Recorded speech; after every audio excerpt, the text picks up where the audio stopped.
Hello, Lane Leopards. Welcome to round 2 of our March Madness. Today's matchup is the Baseball Star versus the Legend of Gravity. Thank you for participating in our March Madness. Continue to get your votes in because our votes were really close in the first round. Ella McQueen, the Kickball Queen, and the Baseball Star was a really close matchup. We counted every single vote, and the Baseball Star won by about 20 votes, so it was pretty close. I think our closest matchup in round 1. So now, let's see who wins between the Legend of Gravity and the Baseball Star. The Baseball Star, written by Fred G. Ehrig Jr., illustrated by Charles McCucci. Have you ever looked at the night sky and noticed that one star shines brighter than all the rest? From my bedroom window on certain nights, I can look out and see that star twinkling at me through the trees. One night, as my father tucked me in, I asked him why that star is so much brighter than the others. This is what he said. A long time ago, when I was a boy just a little bit older than you, I loved to play baseball more than anything else in the world. I was the captain of a team called the Andover All-Stars. We weren't very good at first, so every day we would practice and practice. Slowly but surely, we began to beat every team we played. As we won game after game, our crowds got larger and larger. We became the best team around, and we had so much fun that we hoped the summer would never end. One day, our coach got a letter in the mail. So you think you're good, huh? Why don't you play against the real best? We'll play you anytime, any place. The loser has to give the winner all their bats and gloves and balls. Killer McGrew and the Mudville Bad Guys. When the coach showed our team the letter, Bud jumped up and yelled, "Bring 'em on! We can beat anyone!" Sparky beat his fist into his mitt and said, "We're not afraid. No one is going to take our gloves away." Even Tiny put down his candy bar long enough to say, "Let's show them who's the best." Everyone looked at me, waiting for the final word. I held my bat up high and shouted, "Victory to the Andover All-Stars." We scheduled the game for our home field. Practically the whole town came to the ballpark that day. The Mudville Bad Guys were good, all right, but so were we. We made great catches and diving grabs. The score was tied 0-0 in the bottom of the 9th inning as our team came to bat.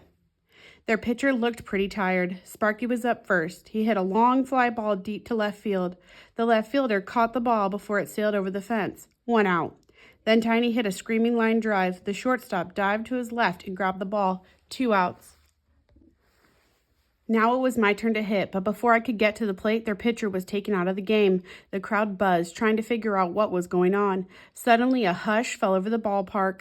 Out of the dugout came the meanest, biggest, smelliest, ugliest-looking creature you ever laid eyes on. Killer McGrew. His hair was matted and dirty, and as if it had never, ever been washed. He had more hair growing out of his ears and his nose, and boy, did he ever smell. The stench was so bad that everyone in the ballpark moved 5 steps backwards. He walked slowly to the pitcher's mound and looked toward the outfield. On the back of his uniform, for all to read, was the name Killer McGrew. Everyone in the ballpark gasped. He turned around slowly and faced me as I stood at the plate. Then Killer McGrew growled at me. His breath was so bad the umpire nearly fell over. My friends behind the backstop whispered, "P.U., McGrew." I crouched lower in the batter's box and held up my bat high. I tried to give Killer a mean and ugly stare. Then Killer kicked his leg up high and fired a fastball toward me. I saw nothing but a blur. "Strike 1, the umpire yelled. Killer just smiled. He got ready again and blasted another pitch. This time, all I felt was a breeze as the ball sailed by me. "Strike 2, called the umpire. Killer let out a loud cackle. I stepped out of the batter's box and searched through the faces in the stands. My teacher was there. My neighbors and their dog were there. My aunts and uncles and cousins were all there. Even my dentist was there. Everyone was clapping and cheering my name. I finally found Mom and Dad. Mom blew me a kiss. Dad gave me a thumbs up sign and smiled. I knew then that I could do it. I turned once again to face Killer. I waved my bat back and forth, waiting for one more chance. Killer McGrew's arm went back and the ball came toward me as if it had been shot from a cannon. I swung as hard as I could. My bat struck the ball with a loud, thunderous crack. The ball sailed high up into the sky. I ran to first base. My eyes followed the ball as it whizzed above the center fielder's head and zoomed right over the fence. I ran past second base and third base, then headed for home. My whole team was there to greet me as I stepped on home plate. Mom and Dad and all my friends were cheering and clapping. We had won the game. We had beaten the Mudville bad guys. We were the best.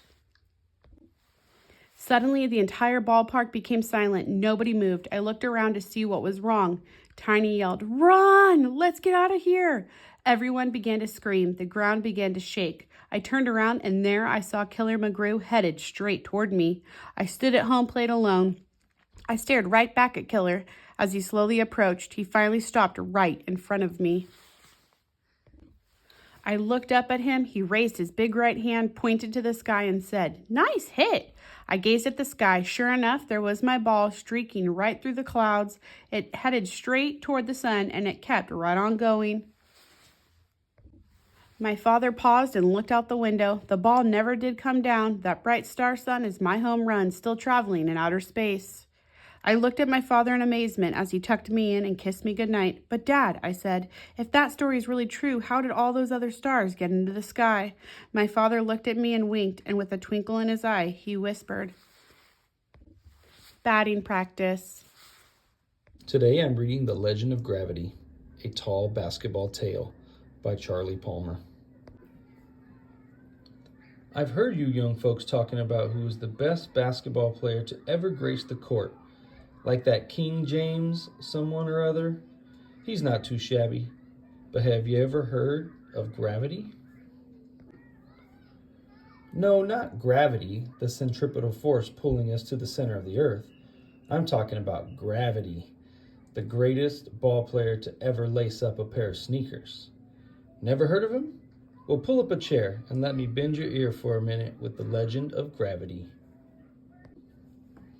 One sunny afternoon in June, the 29th to be exact, Liquid was in the middle of one of his lessons, trying to teach a new move to Sky High and left to right. Now, old Liquid was talking, dribbling faster with his mouth than with the ball. He hated to be interrupted, but that's when this lanky, knobby-kneed, kind of awkward new kid strolled onto the playground court. He wore baggy shorts hanging down to his knees, and he had waves so tight it would make you seasick. He asked if he might join us in a 3-on-3. Liquid, a bit fed up with the audacious interruption, tossed the ball at the new kid. The boy caught it as though it were an intended pass rather than an outright assault. He spun it on his finger, dribbled it between his legs, then proceeded to run circles around left to right and Liquid, and leaped gracefully into the air over Sky High. Now, Sky High wasn't called Sky High for nothing. When he jumped, he looked like he could touch the clouds. But this new kid cleared Sky, flipped the ball behind his own back, threw his legs, and kept going. Everyone stood there for a moment with their mouths hanging wide open. When he snapped out of it, Sky sputtered, He's on my team." Since the ball we were playing with belonged to Sky, no one bothered to argue. "What's your playground name, man?" I asked. "I don't have one," said the boy. "Everybody needs a street name, said Liquid. "They call me Liquid because I'm so smooth. And we call him left to right because you never know where he's going." "Why don't we call him Orbit because he jumped into space?" said Sky High. "No, I got it," I said. "He leaped so high that he looked like he was never coming down, like he defied gravity or something. Why don't we call him Gravity?" Too Tall Thompson agreed. And that's how Gravity joined our playground team, the Eagles. We had always been good, but we never won a championship. We thought Gravity would be our missing link. Truth be told, he was often a one-man show. Gravity once jumped so high that we were able to go out for ice cream before he came down. Ballers from across the city started coming around, trying to challenge Gravity. In one game, he scored 150 points. Oh, you're not impressed? You should be. Gravity scored all those points in the first quarter. He left the game early, something to do with babysitting his sister. That summer, Gravity had us believing that no team, nowhere, could beat us. We ruled the blacktop. in the hillside projects where we lived. We played all day and all night, and even after church on Sundays. Some days we walked, rode bikes, or took the bus so we could go to other courts in other neighborhoods and beat other teams. Our winning streak got longer as the summer was coming to an end, and everyone was looking forward to the best of the best, Milwaukee's biggest and baddest pickup basketball tournament. Although we had dreams of winning it one day, we never believed we could, not until we had gravity. The weekend before the best of the best, we had a team meeting to work out a strategy. In 5 seconds flat, we agreed our only hope was getting the ball to Gravity and letting him do the rest. And sure enough, Gravity was amazing. Dribbling behind his back, between his legs, and even off the backboard. Gravity made plays no one had ever seen before. He ran the offense like magic, lobbing passes from out of nowhere and leaving us shocked to find the ball in our hands for an easy layup. He was turning every game into a highlight video. Gravity's legend grew from Friday to Saturday as we plowed down one team after another. Thanks to Gravity, we made it all the way to the finals on Sunday. Of course, the Eastside Flyers made the finals too, like they had for 10 years in a row. From Park Lawn to West Lawn, Garfield Park to Mayflower Court, the Flyers were the best b-ballers in the whole city. Yusef Spider Woodruff had hands so quick you'd swear he had 8 of them. The point guard, Martin the Hawk Overstreet, was only 12 and already been scouted by the pros. And then there was Benny the Jet Street. He was the Flyers' one-man fast break machine. We once watched Richard Deepwater Brown put away 14 threes in a single half.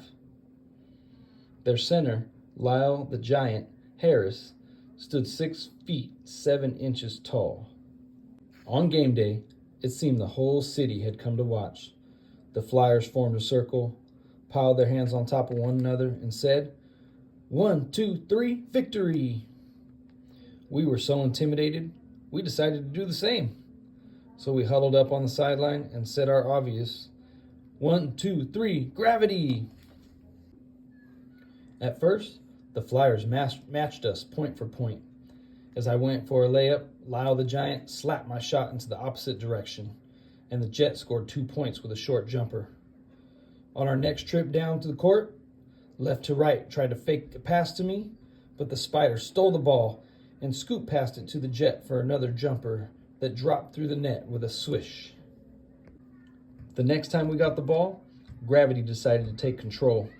When the Flyers surrounded him on defense, Gravity zipped a pass to Sky High, who drove to the basket but ran straight into the Hawk. The referee whistled a foul charge against us. By halftime, we were tied 42-42, and Gravity was out of breath, exhausted. We needed a different strategy to win. Gravity never talked much. His game did all the talking for him.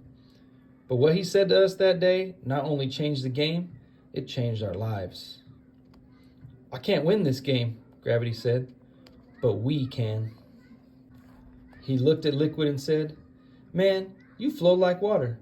It's time for you to turn on tap full blast. Gravity moved to Sky High. You have hops like no other guy on the court. Why aren't you flying to the basket? Left to right, with your killer crossover dribble, people can't tell if you're coming or going. And you, too tall, just get in the way. Finally, he focused on me. Now, I'd never had a nickname, but when Gravity said, I'm gonna call you Butter, you got flavor. So we need you to melt in the backcourt and spread the defense. Something inside of me got unstuck. This time, our team circled up, piled our hands on top of one another, and yelled in unison, 1, 2, 3, team! By tip-off, Gravity had us hyped. The Flyers might as well have surrendered right then and there. I caught the tip-off, and I dribbled up court. I whispered to myself, get out of the way or get served by Butter. The Flyers never knew what hit them. For the first time, Sky High, left to right, Liquid, Too Tall, Butter, and of course gravity, played as one. We confused the Flyers by constantly changing our defense. We ran man-to-man coverage, then switched to 2-3 zone, and then shifted to our triangle, trapping defense. With less than 2 minutes left, our shots started falling like a hard summer rain. Suddenly, we were unstoppable, hitting three-pointers, jump hooks, and high-arcing fadeaway jumpers that made the crowd roar. Our defense shut down their offense for good. When the final buzzer sounded, everyone was stunned by the scoreboard.